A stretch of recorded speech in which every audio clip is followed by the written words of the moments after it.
17,000 islands scattered between two oceans. 130 active volcanoes. 3 tectonic plates colliding beneath the surface.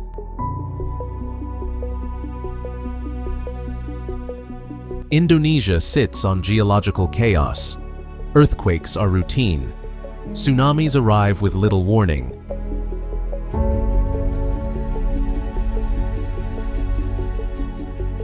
Ash falls from the sky while villages watch mountains glow red at night.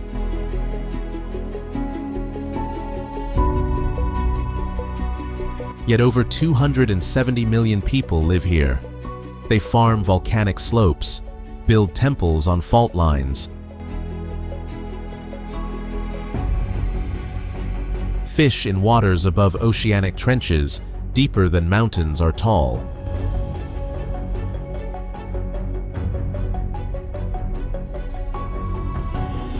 The country works because Indonesians learned what most places never had to: how to turn disaster into advantage.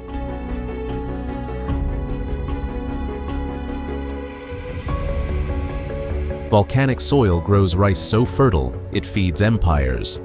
The same tectonic forces that destroy cities also lift coral reefs from the deep, creating marine ecosystems richer than anywhere else on Earth.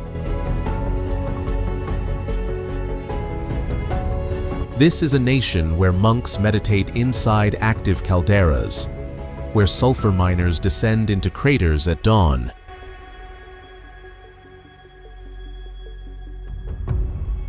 Where ancient civilizations built monuments that have survived 1,000 eruptions.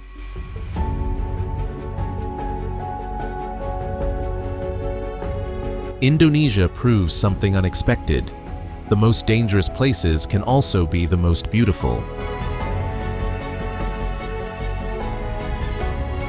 And the people who stay learn to see catastrophe not as an ending, but as the beginning of something new.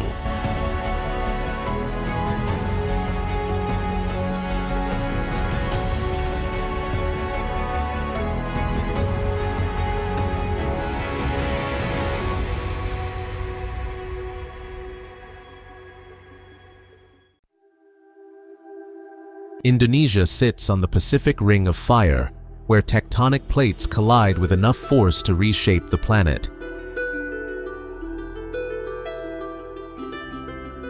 " 130 active volcanoes rise across the archipelago.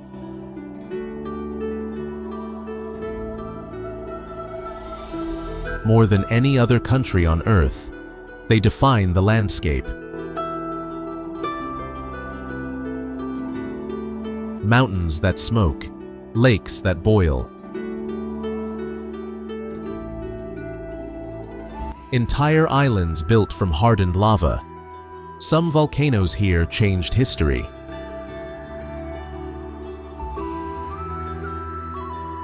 In 1815, Mount Tambora erupted with violent force, blocking out the sun. The explosion was heard over 1,000 miles away. Ash covered the sky across Asia and Europe.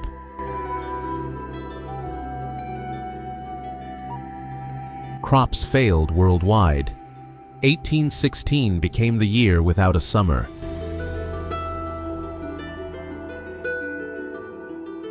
Snow fell in June.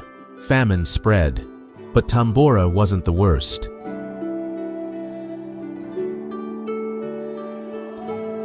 North Sumatra holds a lake that looks peaceful from above. Lake Toba stretches over 60 miles, surrounded by green hills and quiet villages. Tourists visit for views. Locals fish from wooden boats. Few realize they're inside a supervolcano. 74,000 years ago, Toba erupted with force 1,000 times stronger than Mount St. Helens. The explosion nearly ended human existence. ash blanketed the planet.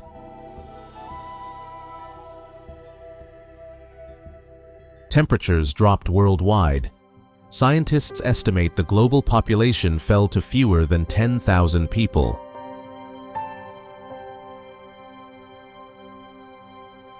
The lake exists because the ground collapsed after eruption, creating a crater that filled with water. What looks peaceful is actually the throat of a volcano that could wake again. Indonesia's volcanoes aren't dormant. They're active, unpredictable, and central to everything here. The soil they create feeds millions. The disasters they cause reshape regions. Life here means living with fire beneath your feet.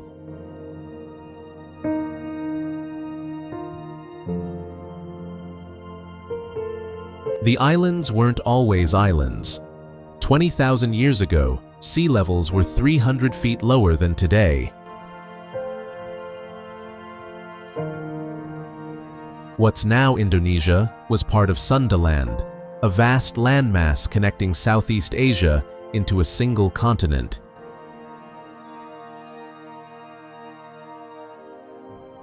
Tigers roamed from Malaysia to Java.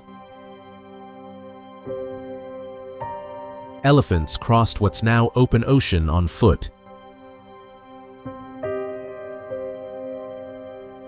Then, the Ice Age ended.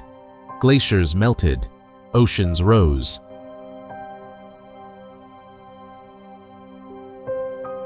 Sundaland drowned beneath the waves, leaving only the highest peaks above water. Those peaks became the 17,000 islands we see today.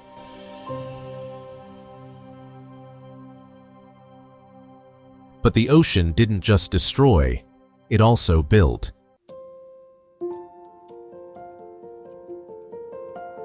In the Wakatobi archipelago, southeast of Sulawesi, coral reefs began growing on submerged mountains.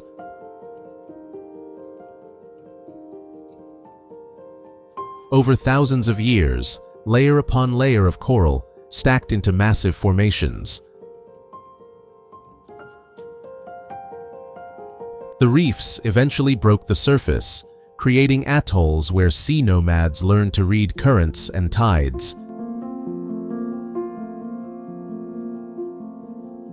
These communities built entire civilizations on coral. Their houses stand on stilts above the water. They fish, dive, and navigate using knowledge passed down through generations. The ocean isn't just nearby, it's the foundation of everything. Wakatobi's reefs now host over 750 species of coral and thousands of fish species. The same geological violence that drowned a continent also created one of the richest marine ecosystems on Earth.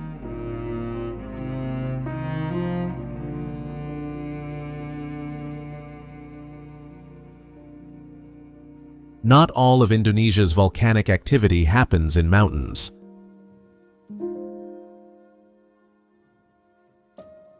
At Blethuku in East Java, the ground itself moves. Mud volcanoes bubble across a barren landscape, spitting thick sediment from deep underground. The mud is warm, almost alive, rising from chambers where pressure builds without warning.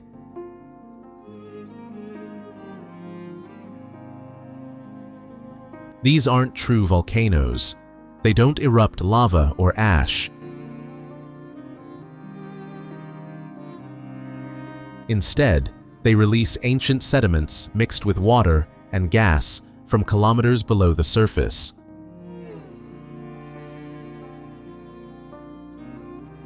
The mud flows slowly, creating cones and pools that shift shape daily. The landscape looks alien. Gray mud stretches in every direction. Steam rises from vents. The ground ripples like something breathing beneath it. Scientists study Blethuku because it shows how the Earth creates land without fire. New ground forms constantly here, one bubble at a time.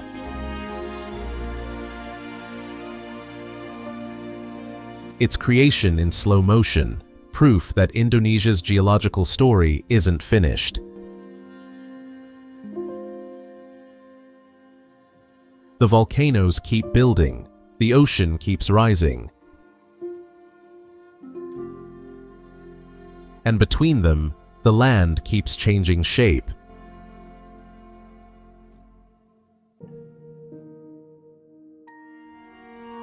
On a handful of islands in eastern Indonesia, evolution created something unusual.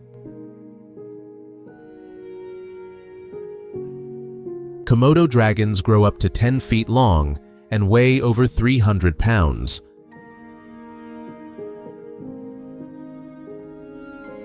They're the largest lizards on Earth, apex predators that hunt deer, wild boar, and water buffalo.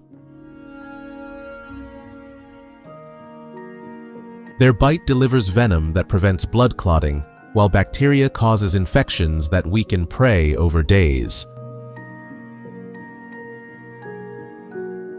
They hunt in packs, rare behavior for reptiles.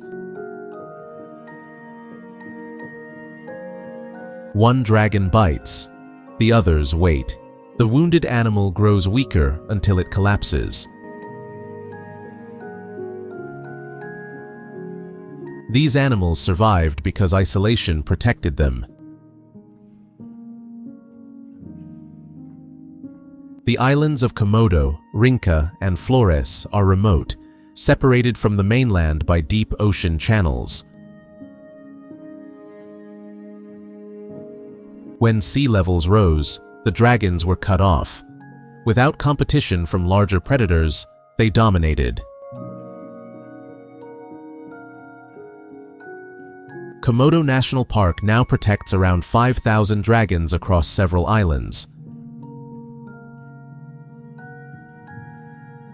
Visitors can see them in the wild, though guides stay alert.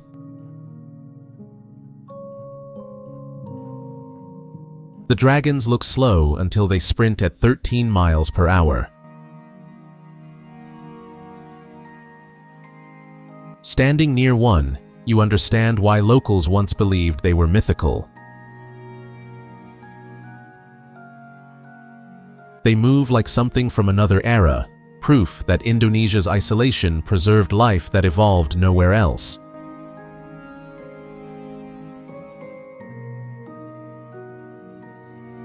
The same island that hosts dragons also holds one of the strangest natural phenomena on Earth.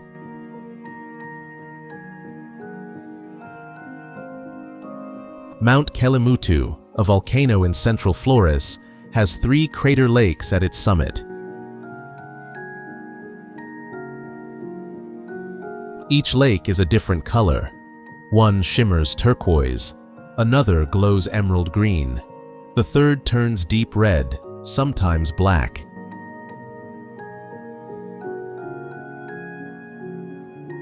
The colors change without warning, shifting over months or years. Scientists explain it through chemistry. Minerals in the water react with volcanic gases rising from below.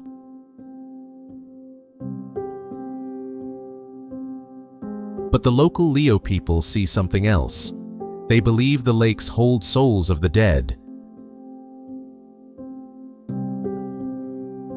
Turquoise for children, green for elders, red for those who committed evil. The lakes sit at over 5,000 feet elevation. Reaching them requires a pre-dawn hike to catch sunrise when colors are most vivid.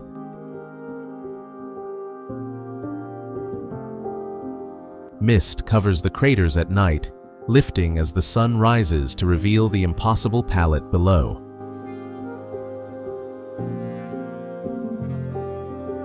Standing between three different colored lakes, logic struggles. The science is clear, but the effect feels beyond explanation.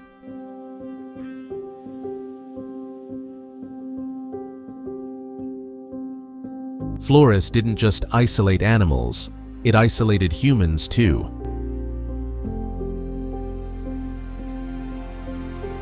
In 2003, archaeologists found tiny skeletons in a cave called Liang Bua. The bones belonged to a species no one knew existed.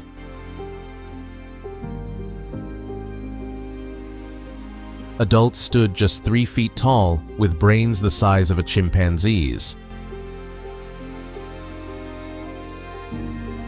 Scientists named them Homo floresiensis. They lived on Flores as recently as 50,000 years ago, surviving long after other ancient human species disappeared. Isolation allowed them to evolve differently, becoming smaller over generations in a process called island dwarfism. Their discovery rewrote what we thought we knew about human evolution. Multiple human species once shared the planet, each adapted to their environment in different ways.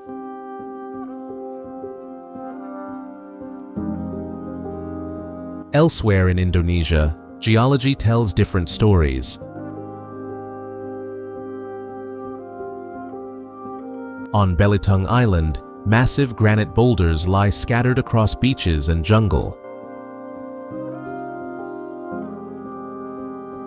Some are the size of houses, balanced on top of each other in ways that seem impossible.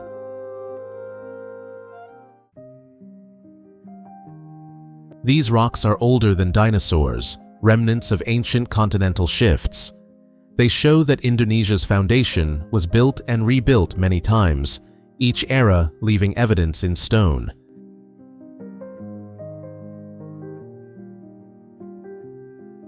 In central Java, builders created something that still baffles historians. Borobudur rises from the jungle like a mountain made by hand. 2 million stone blocks, each carved and fitted without mortar. Over 2,600 relief panels depicting Buddhist teachings. 504 Buddha statues watching in all directions. Construction took 75 years, spanning 3 generations of workers. They hauled blocks up volcanic slopes using nothing but rope, wood, and human effort. The precision is extraordinary. Stones fit together so tightly that water drains through hidden channels designed centuries ago. But here's what makes it strange. No one knows who built it. There are no inscriptions, no records, no king claiming credit for the achievement. The monument was completed sometime in the 9th century, used for perhaps 200 years, then abandoned. Jungle grew over it. Volcanic ash buried parts of it. For centuries, it simply disappeared.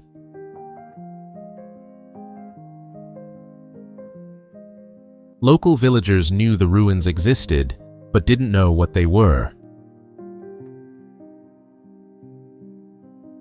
It wasn't until the early 1800s that the structure was cleared and recognized as one of the largest Buddhist monuments in the world. UNESCO designated it a World Heritage Site in 1991. Today, thousands visit during Vesak Day, when lanterns rise from the terraces at sunset, turning the ancient stone into a beacon of light. The mystery remains. Why was it built? Why abandoned? The stones hold answers they haven't shared.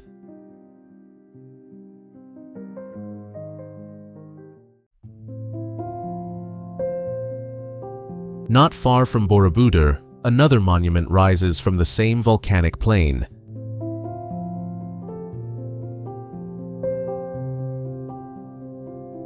Prambanan was built around the same time, but tells a different story.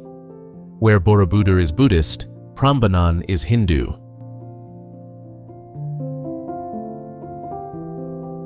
Towering stone spires dedicated to Shiva, Vishnu, and Brahma reach toward the sky, decorated with carvings showing scenes from the Ramayana.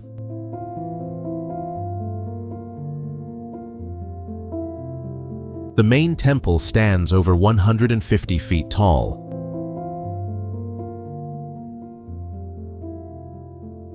Inside, statues of Hindu gods watch over empty chambers.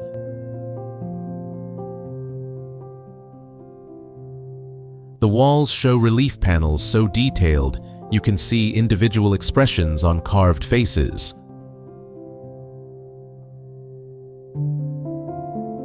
Like Borobudur, Prambanan was abandoned after the 10th century.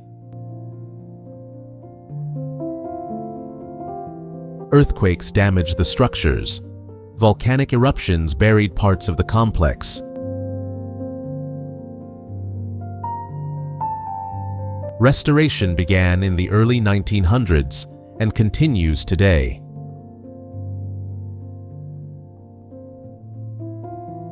Both monuments face Mount Merapi, the most active volcano in Java.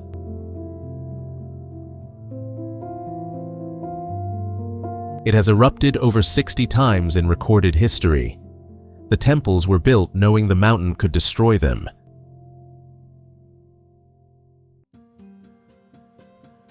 Yet the builders faced it directly, turning geological danger into divine presence.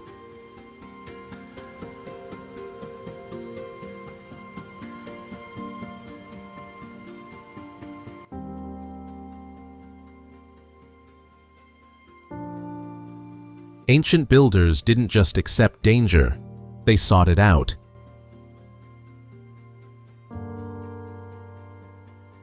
On the Dieng Plateau in central Java, temples sit at 7,000 feet above sea level, surrounded by sulfur vents and toxic volcanic lakes. Steam rises from ground cracks. An acidic green lake glows unnaturally, its waters too poisonous for life.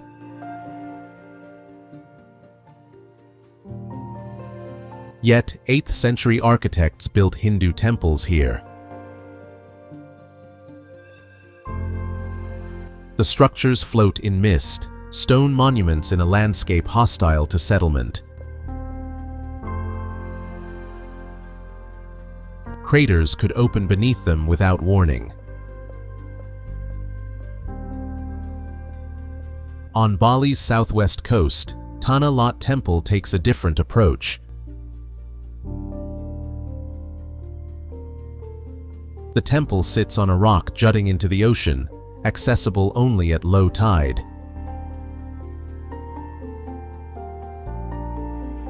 When waves come in, water surrounds the base completely.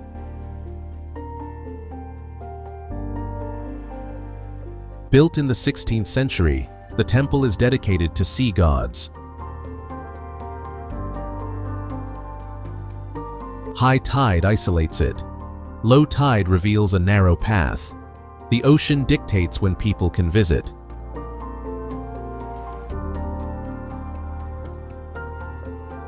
Both places show the same logic.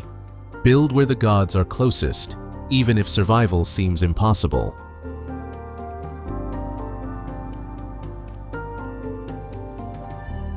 Indonesia's human story goes back further than the temples. In Sulawesi caves, 45,000 years ago, someone painted hunting scenes on stone walls. Not stick figures, but detailed images of half-human forms chasing wild pigs. These are the oldest known figurative paintings on Earth. In West Java, Gunung Padang presents another mystery. Megalithic terraces climb a hillside in geometric patterns. Some archaeologists believe they could be 20,000 years old, making them older than Stonehenge or the pyramids. The claims are controversial. Most scientists remain skeptical. But the structures exist, arranged with precision that suggests deliberate planning by people whose names disappeared long ago.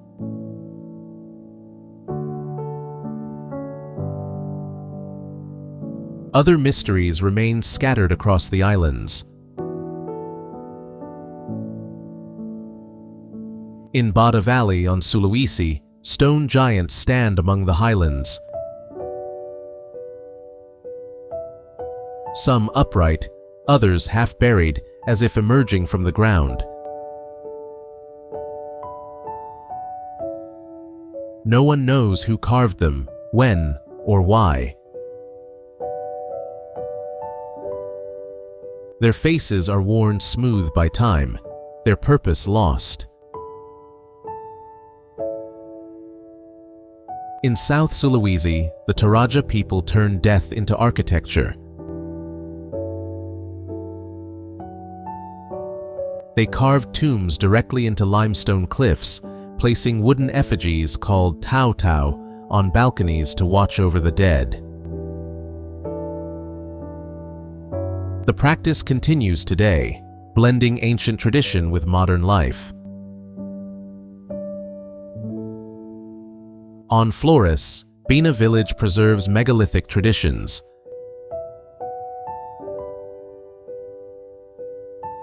Stone platforms anchor ceremonies older than written history.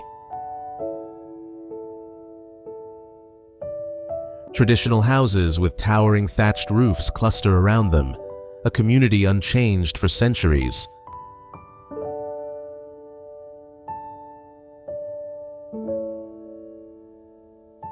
What you just witnessed sounds like ancient history, but walk through Indonesia today, and the ancient world is still alive.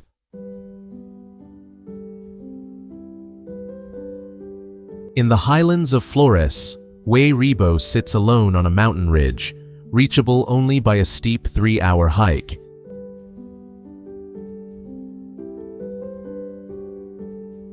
There's no road, no cell signal, just 7 conical houses and a community that has kept its way intact for generations.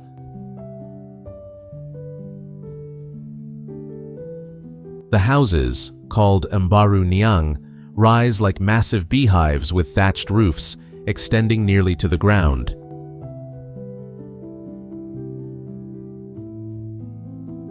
Inside, 5 levels serve different purposes: living space below, food storage above, seeds at the top.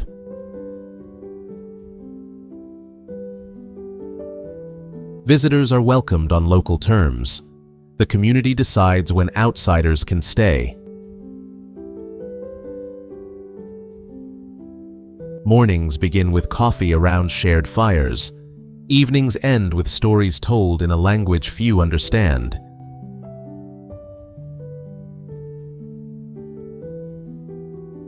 The balance here isn't performed for tourists. It's how life works this far from modern noise.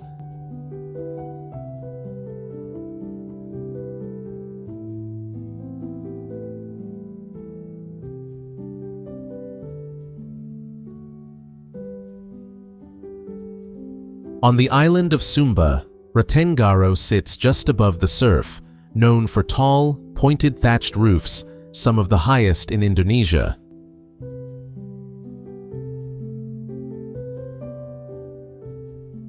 Beneath them, families live surrounded by megalithic stone tombs that have stood for hundreds of years.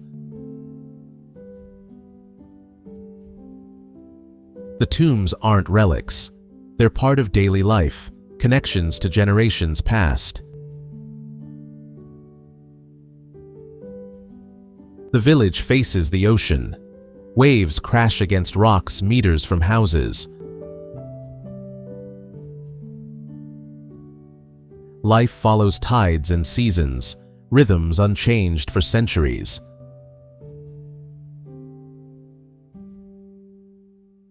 What stays with visitors isn't the architecture, but simpler, a place where the past is lived as present reality.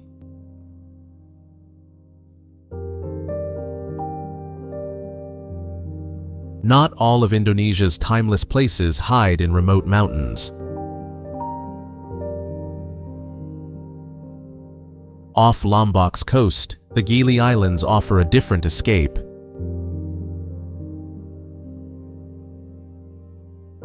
No cars rumble down these paths. No motorbikes weave through crowds. Only bicycle bells, horse cart wheels, and waves against shores.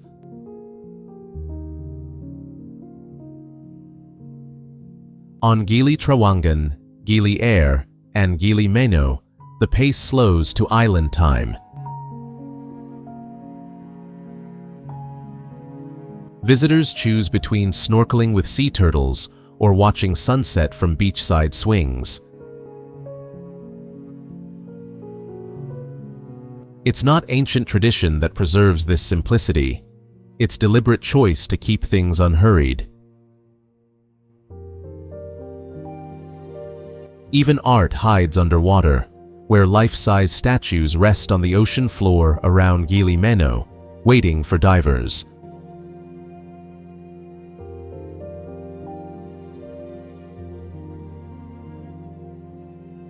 The islands prove that living differently doesn't require isolation. Sometimes it just requires refusing to speed up.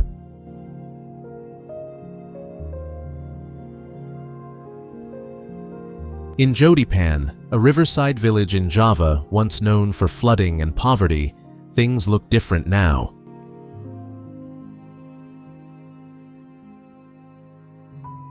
Houses painted in bright colors turned narrow alleyways into open-air murals. It started as cleanup, but became more, proof that pride and place can evolve without losing roots. Tourists come for photos. Locals live their lives. The colors didn't erase hardship, but changed how people saw their neighborhood.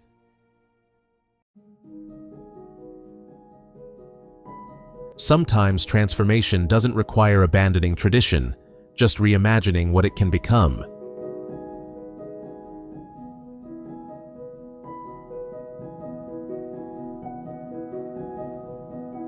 Life in Indonesia has always begun at the water's edge.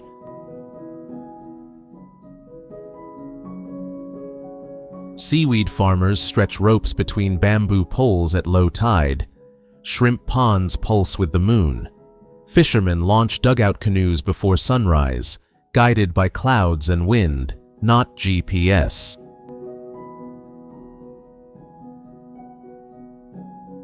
This is knowledge shaped by repetition, lived day after day, tide after tide.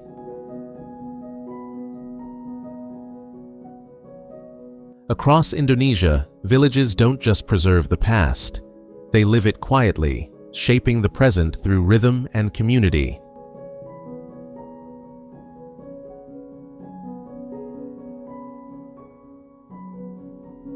You'd think volcanic soil would be barren.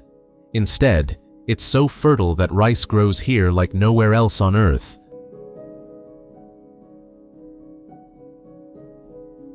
But not everyone gets to work the soil. Some must descend into its fiery source. At Kawah Ijen in East Java, the earth splits open to reveal something impossible. Blue flames dance in darkness. Not orange fire, but electric blue tongues that flicker like captured lightning. This is sulfur burning hot enough to melt copper, creating an acid lake so concentrated it could dissolve metal.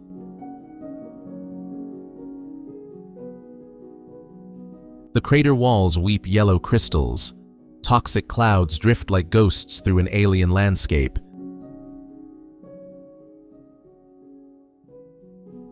You'd expect death here.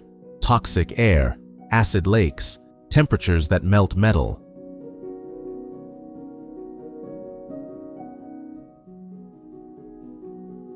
Yet men descend each dawn, not from choice, but necessity.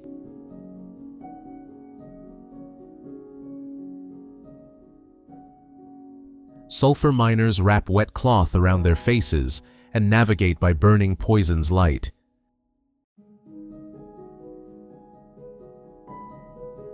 They harvest blocks heavier than their bodies can comfortably carry. Gases that would kill most visitors within minutes become their daily atmosphere.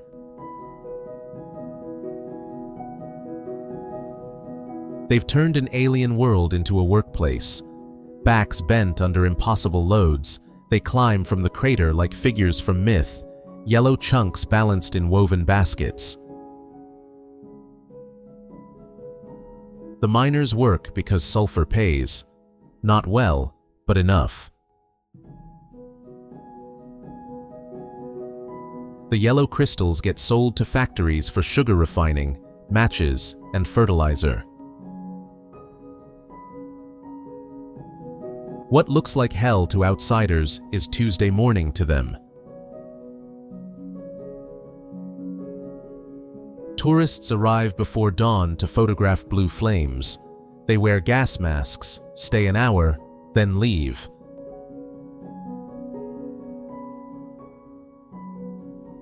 The miners stay all day, making multiple trips up and down crater walls. Standing at the rim watching them work, you understand something statistics can't capture. This is a country where people don't just live with danger. They descend into it, harvest from it, and climb back out to do it again tomorrow.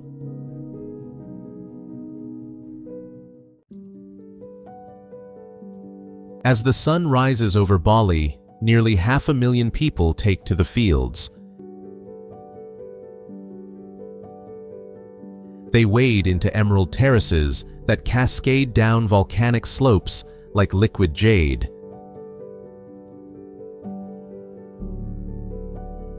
Thousands of families beginning the same ritual their great-grandparents knew by heart.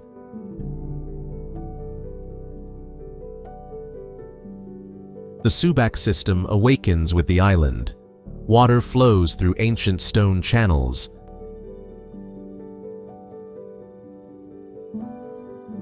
Temple bells mark planting season. Communities move as one body with 1,000 years of memory.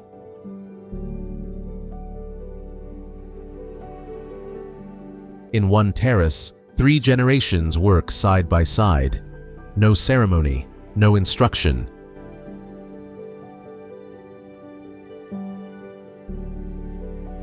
Just quiet repetition. Hands plant in perfect rhythm. Feet follow paths walked since childhood. Even the youngest know what to do, not from teaching, but from watching, season after season.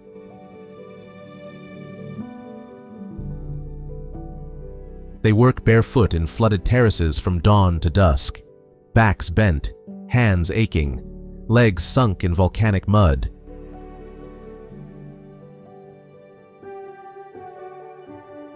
Yet smiles come easily, not from comfort, but from alignment.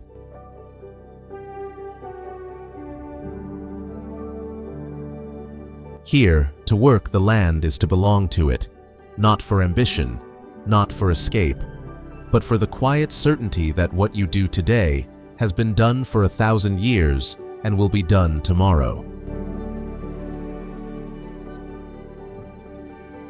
The volcanic soil that could destroy also sustains. The same mountains that bury villages in ash grow rice so fertile it feeds millions.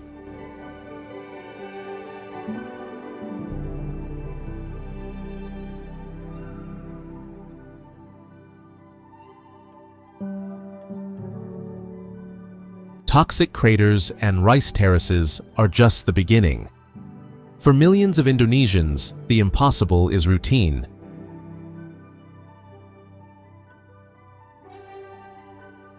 Jakarta, Indonesia's capital, sinks up to 25 centimeters per year in some areas. It's one of the fastest sinking cities on Earth.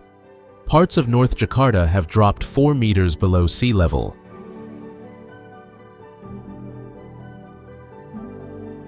The cause: groundwater extraction. As the city grew, wells were drilled deeper. The aquifers beneath collapsed. The ground settled.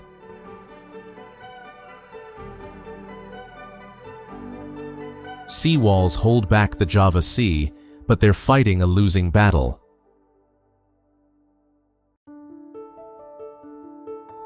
Flooding is constant. During rainy season, entire neighborhoods disappear underwater. Streets become canals.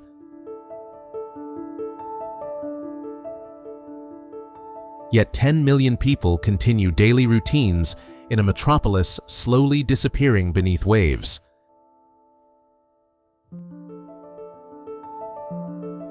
The government plans to move the capital to Borneo, abandoning Jakarta. But for now, life continues. Markets open, traffic flows. Standing in North Jakarta, you see the future. Seawalls rise higher than rooftops.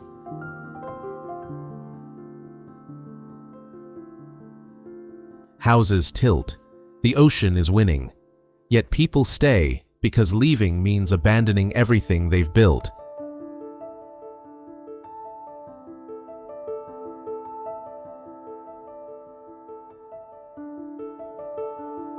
In South Kalimantan, entire communities drift above water on stilts and pontoons. Their homes shift with currents. Markets happen by boat. When monsoon rains swell rivers overnight, villages must be retied, relocated, or rebuilt.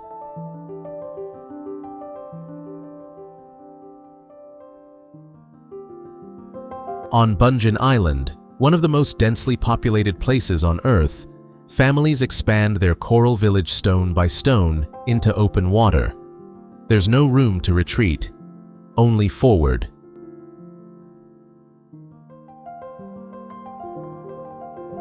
The island was built by hand.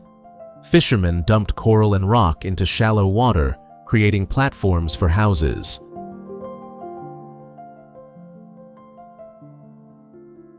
As families grew, they added more coral, extending outward. Today, thousands live packed onto space barely larger than a few football fields.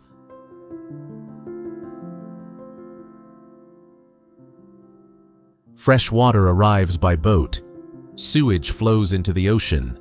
Every storm threatens to wash sections away.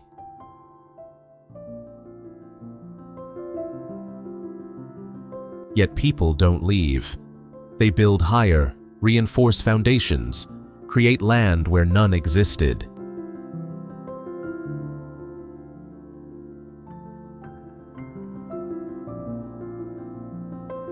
On volcano slopes, villages cling to mountainsides where pyroclastic flows once raced.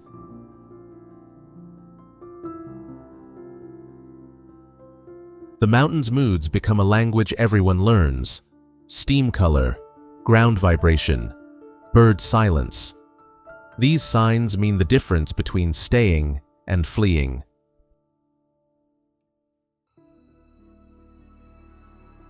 Across the archipelago, this balance plays out again and again. Indonesians don't avoid danger. They study it, measure it, and decide how close they can get.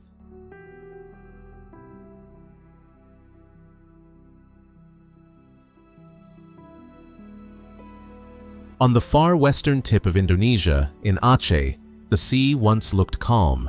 Fishermen launched boats. Children played near shore. These villages lived with the water, understood its rhythms.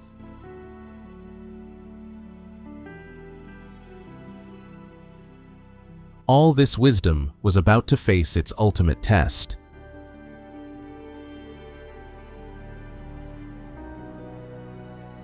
It was December 26, 2004. The ocean vanished, exposing coral, fish, and silence. Then it returned with the weight of history.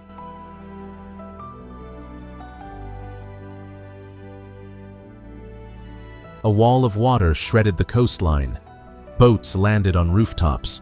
Towns were erased like footprints in sand. Over 200,000 lives lost, nearly half in Indonesia. The deadliest natural disaster of the 21st century.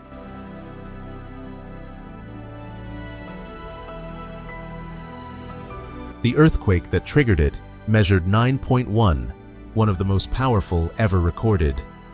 It happened underwater off Sumatra, rupturing a fault line 600 miles long.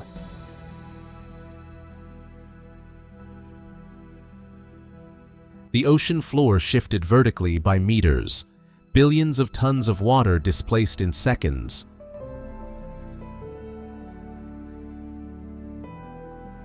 Aceh's capital, Banda Aceh, took the worst. Entire neighborhoods disappeared. Mosques stood in rubble. Bodies were found miles inland, carried by water moving faster than anyone could run.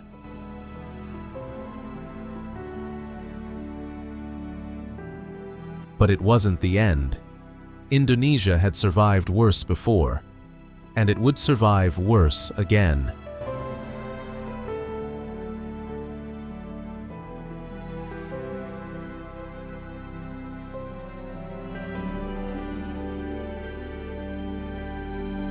The Earth did not rest. In 2010, Mount Merapi exploded in its most violent eruption in over a century.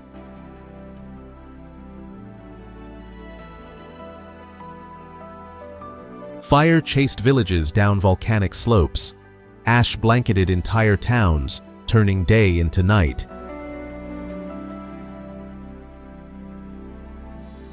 But this time, the warnings worked. Evacuation systems, improved after decades of disasters, saved thousands. Hundreds died, but it could have been far worse.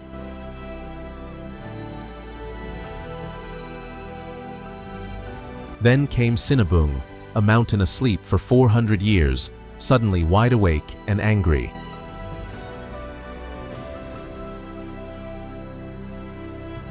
Not one eruption, but dozens. Weeks became months. Months became years.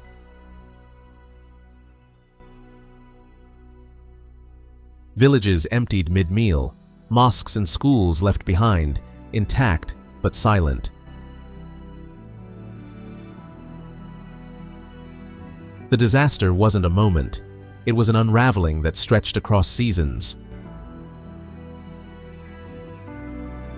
And still the rhythm continued. Palu, Lombok, Krakatoa, Java, Sulawesi, Sumatra.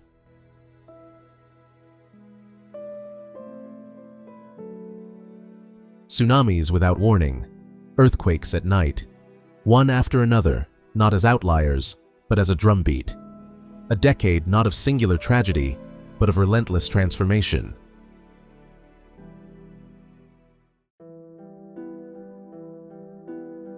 But then something happened that no one predicted. Not silence, not ruin, but a boom.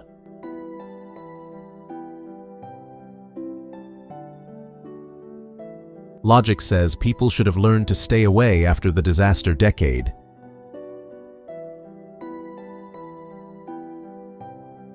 Instead, they started coming in record numbers. Tourism exploded. Cities expanded. Temples welcomed more pilgrims than ever before.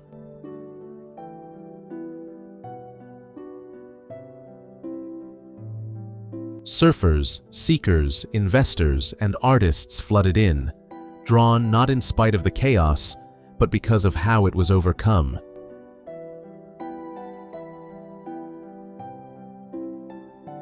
From the ashes of disaster, a new kind of magnetism emerged, and nowhere captured that unlikely rebirth more vividly than Bali.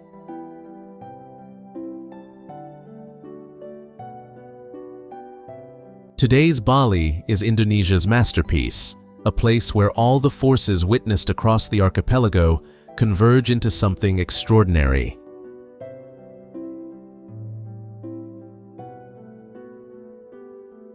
Mount Agung rises like a sacred axis through eastern Bali, its slopes dotted with temples that have worshipped the volcano for over 1,000 years.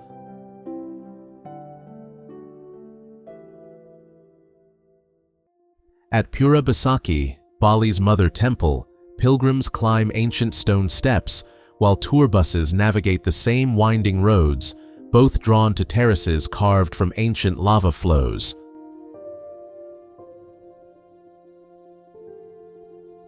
Higher up the slopes, Pura Lempuyang's gates of heaven frame the volcanic peak in perfect symmetry, creating one of Bali's most photographed views.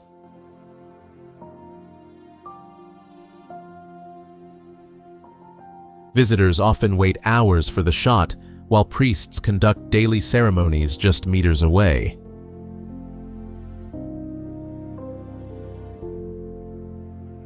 At Pura Pasar Agung, built directly into the mountainside, devotees leave offerings at shrines that face the crater itself, a peak that erupted as recently as 2017, raining ash on these same temples.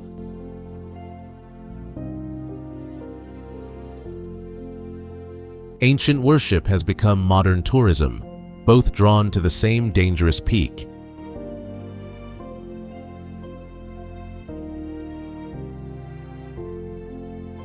Across the island, waterfalls have become theaters where ancient rituals play alongside modern wonder.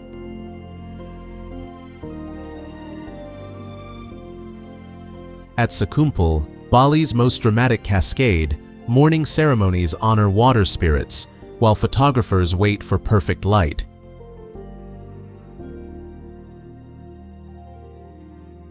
The falls drop over 200 feet through jungle, multiple streams merging into one thundering curtain. Hidden Tukad Sepung draws spelunkers and pilgrims alike.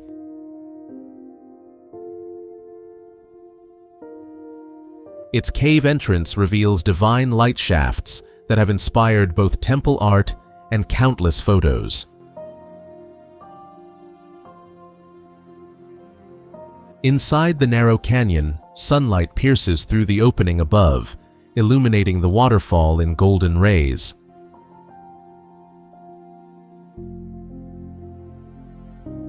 Git-Git Falls flows through a sacred forest where purification ceremonies happen, steps away from viewpoints designed for visitors.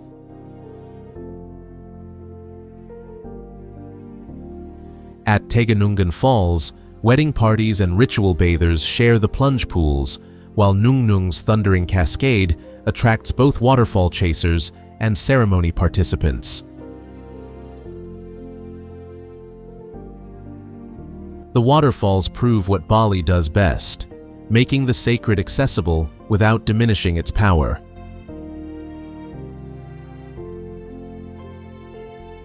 Tourists and devotees stand side by side, each seeking something different from the same falling water.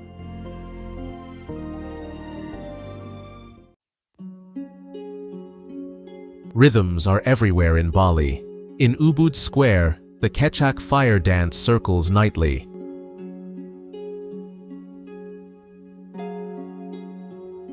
Dozens of shirtless men chant in hypnotic unison, while tourists lean forward with cameras. The performance tells stories from the Ramayana, but the real power comes from the chanting itself, a rhythm predating tourism by centuries.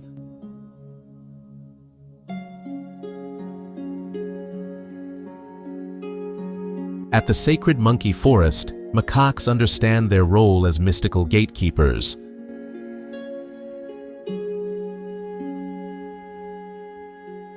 They bless visitors with encounters ranging from gentle curiosity to strategic pickpocketing.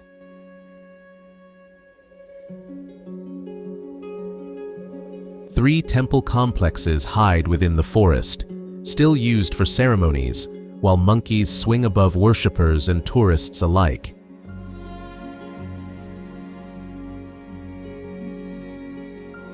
The traditional and touristic blur into something uniquely Balinese.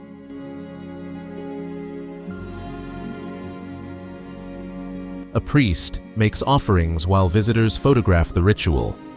Monks meditate in temples where entrance fees fund restoration.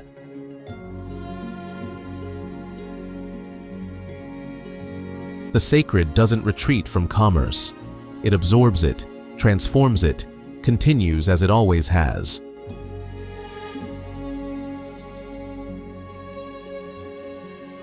Bali proves preservation and adaptation aren't opposites.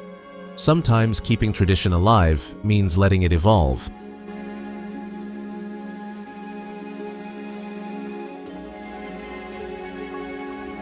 Even the island's world-famous surf breaks tell the story.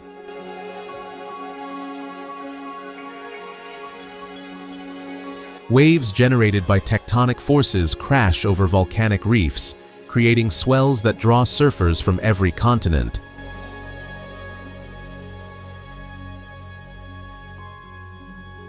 The same geological instability that makes Indonesia dangerous creates some of the planet's most perfect waves. Uluwatu, Padang-Padang, Bingin.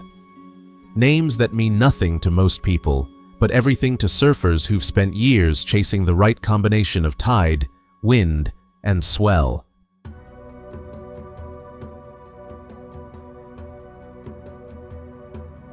The breaks work because of the reefs beneath them, coral formations built on volcanic rock, shaped by millennia of ocean movement.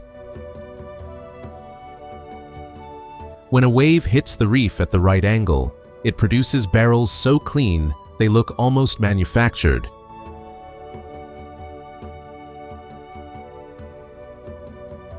Modern Bali has become a living demonstration of Indonesia's genius, turning what could destroy you into what sustains you.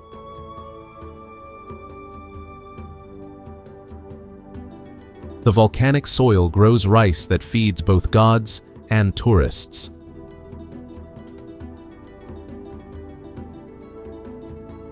The spiritual practices that once ensured survival now anchor a wellness industry worth billions.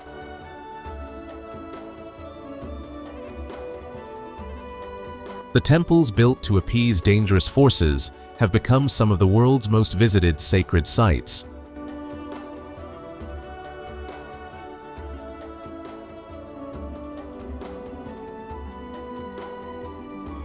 The same dangers that made Indonesia unlivable have also made it untouchable, preserving landscapes so pristine they seem mythical.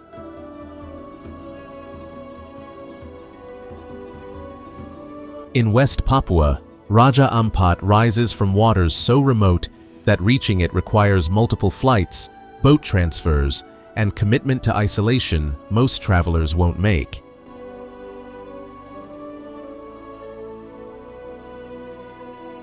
That isolation has preserved something extraordinary, the richest marine biodiversity on Earth.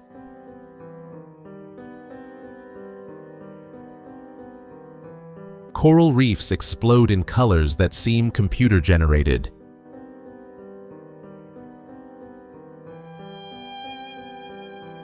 Over 1,500 fish species dart through formations built over thousands of years.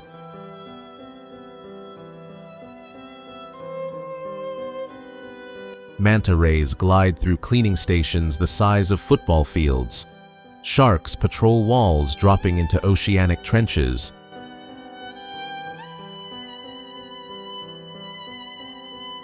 The difficulty of reaching Raja Ampat has become its greatest protection.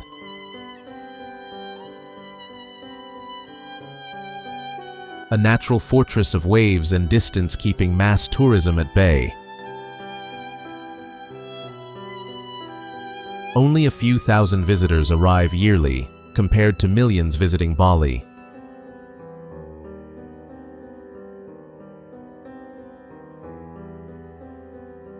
The isolation works both ways. It protects reefs from overdevelopment while limiting opportunities for local communities. Finding balance remains a challenge.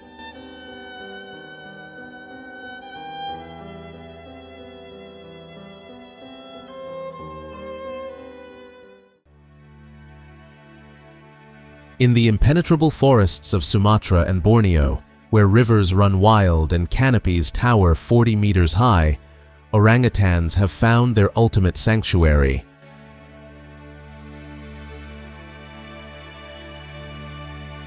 Places like Tanjung Puting and Gunung Leuser remain largely untouched, not by design, but by default.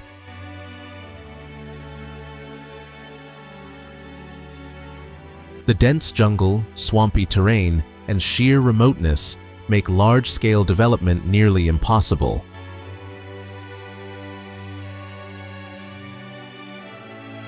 Here, visitors witness rehabilitation centers where young orangutans learn to be wild again.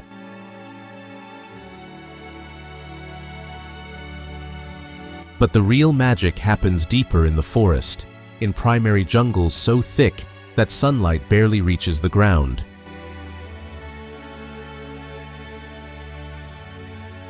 These red-haired architects craft fresh sleeping nests each evening with remarkable precision.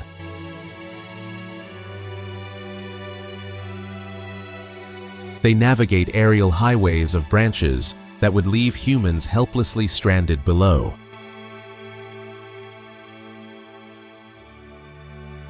Their intelligence carries an almost mystical quality, shaped by countless generations of ancient wisdom.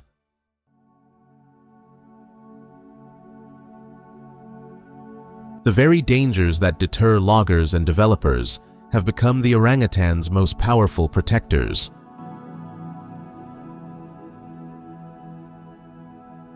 Swamps that swallow vehicles, rivers that flood without warning, heat that exhausts workers within hours. What keeps humans out keeps orangutans safe, for now.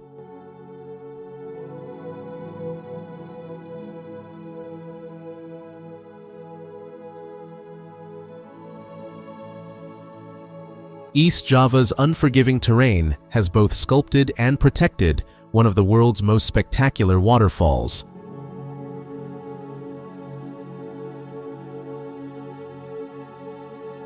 Tumpak Sewu, the Thousand Waterfalls, plunges 120 meters over a horseshoe-shaped cliff in a display that rivals any cascade on Earth.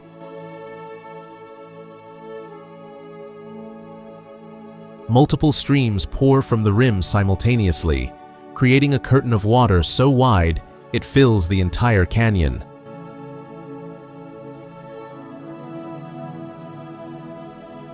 The treacherous descent through slippery volcanic paths, bamboo ladders, and unpredictable streams has long deterred casual visitors.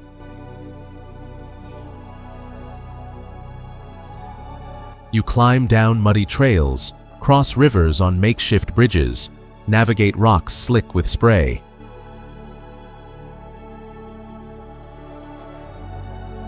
But that difficulty has preserved the waterfall in pristine condition. No railings, no paved paths, just raw nature and those willing to work for it.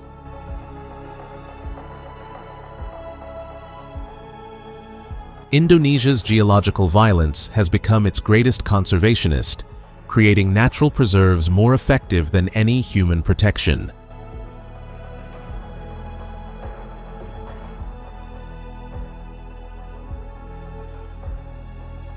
On the remote island of Sumba, isolation has sculpted landscapes that seem borrowed from another planet.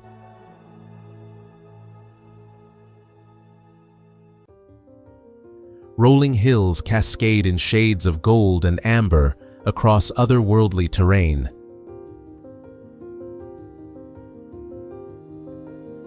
Wikuri Beach stretches along pristine shores with turquoise waters and dramatic limestone cliffs.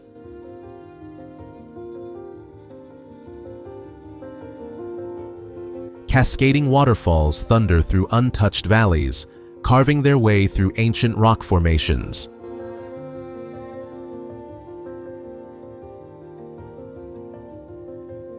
Cyclones, earthquakes, and brutal seasonal droughts have kept modern development at bay, preserving alien beauty in one of Indonesia's most unique corners.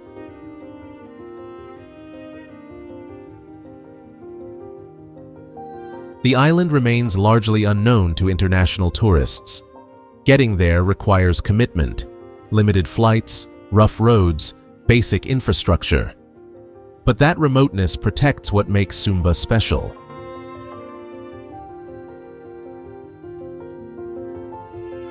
Traditional villages still practice ancient burial rituals. Megalithic tombs dot the landscape.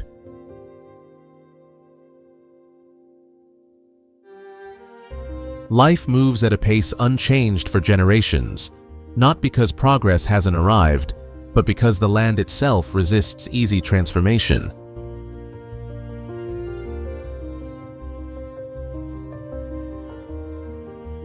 But Indonesia hasn't just learned to live with the danger, it's learned to sell it.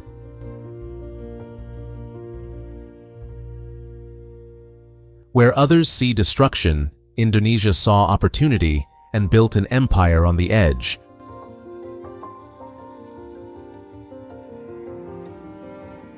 Mountain roads carved from volcanic ridges have become the ultimate motorcycle adventure.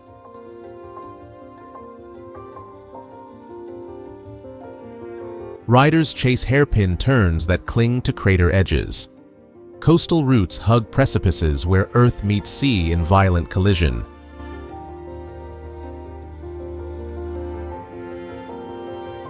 What was once impassable has become irresistible.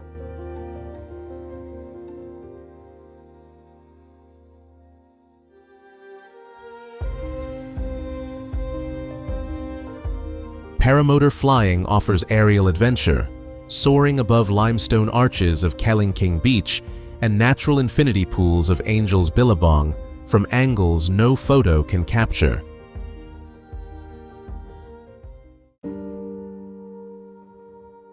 But for the full experience, tourists climb into jeeps and drive directly into geological violence.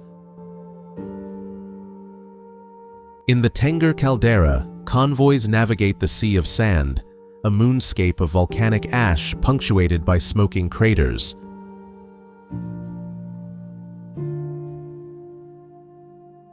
Every dawn, thousands climb in darkness toward the very craters that forged this impossible country.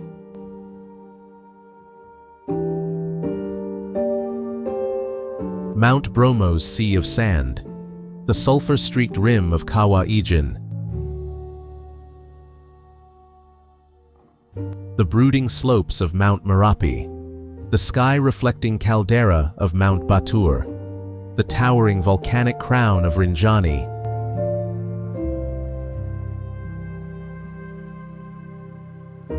They follow paths carved by lava flows. They breathe sulfur fumes from vents that buried civilizations.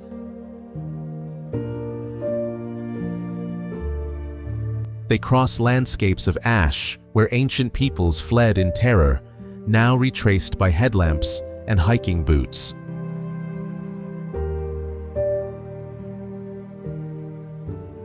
At the summit, everything converges.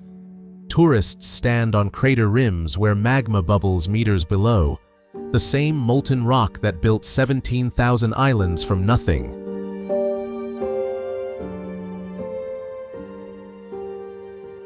This is the ultimate transformation.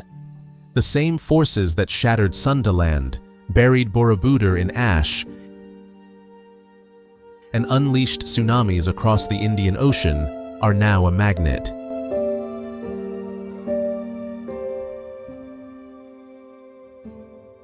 What began as chaos has become pilgrimage.